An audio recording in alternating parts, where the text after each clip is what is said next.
And with that, I yield 5 minutes to the gentleman from Tennessee, a newly elected member, Mr. Davis. Gentleman from Tennessee is recognized for 5 minutes.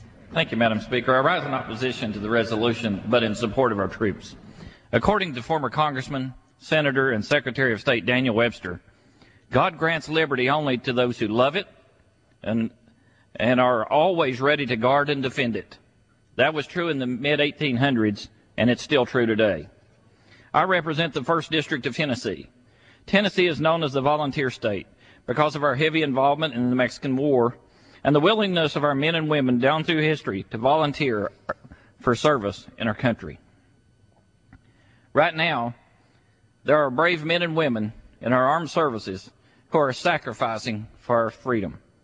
The people of the 1st District of Tennessee and I are indeed indebted for their service, and we thank these brave soldiers and we pray for them and their families. There are some that would want to limit their discussion to Iraq, while in fact we're involved in a global war on terror. We must be committed to win this war on terror that was started by radical Islamic extremists. This war did not start on September 11th. We have been in war for many years. Many of you will recall the Iranian hostage crisis, 1979, 52 Americans held hostage, 444 days. We move forward in history, the Beirut bombings, 1983. 241 of our brave Marine soldiers were killed. Then we had the first bombing of the World Trade Center in 1993.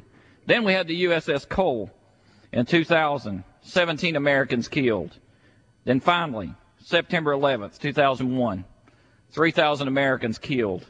This war didn't start on September 11th, and this war is not with Iraq. This is a war with the radical Islam. We're involved in a battle with terrorists who hate us, who hate our freedoms, and who, quite frankly, hate our religion. The extremists have engaged us in battle. We owe it to our fellow citizens to see that we have nothing less than total victory. Congress should not micromanage this war. We have one commander-in-chief.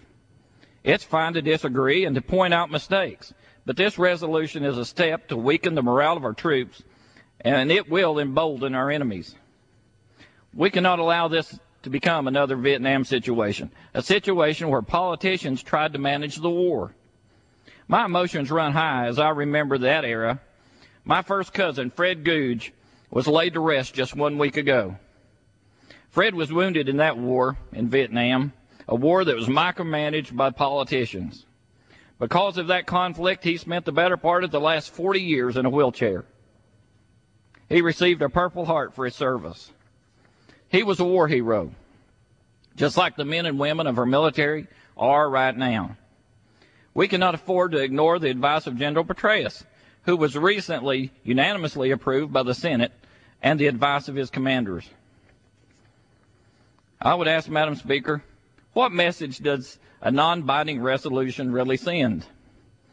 This resolution says that this Congress will support our troops who have defended our freedoms or who are currently serving in harm's way, but that is a little comfort for those brave men and women who will be called upon to protect us and our families in the future.